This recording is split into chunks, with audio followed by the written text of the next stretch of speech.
Of the 10 most important reasons kids chose to play a sport, having fun was number one. For those who dropped out of a particular sport, the number one thing those kids said would get them re-involved in the sport was if practice was more fun for both boys and girls. Most kids are familiar with the concept of follow the leader. So this drill is naturally relatable, and of course, every kid wants a chance to be the leader.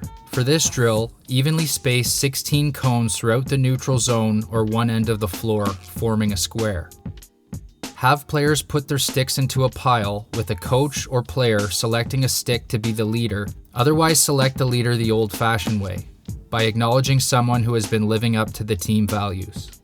Before starting this drill, coaches should rehash basic footwork in lacrosse, with many tips found in the Defense Drill Number 1 video. In particular, focusing on the concept of cutting, meaning to come to balance before changing direction, dropping one's hips, and planting off a stiff outside leg. In variation number 1A, have players line up in opposite corners of the square without balls.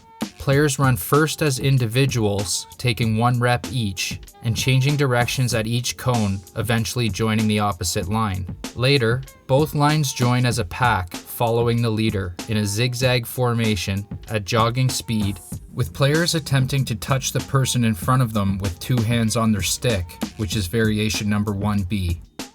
Keeping their stick in contact with the person in front of them mimics the defensive concept of clamping, which is a great way for defenders to get used to feeling their check with their stick, and ultimately allowing them to keep their head on a swivel, being more aware and thus a better help defender. The leader of the pack should mix between running forward, side shuffling, and backpedaling, switching movements every 10 to 20 seconds or on the coach's command, with coaches echoing the current footwork pattern to the rest of the group. Coaches should also pick different players to lead the group every 20 to 30 seconds, having them run to the front of the line, perhaps on the coach's whistle. Advance to 2 lines in variation 2, starting at opposite corners of the square and paying special attention to the player's spatial awareness, reminding them to keep their head up and on a swivel.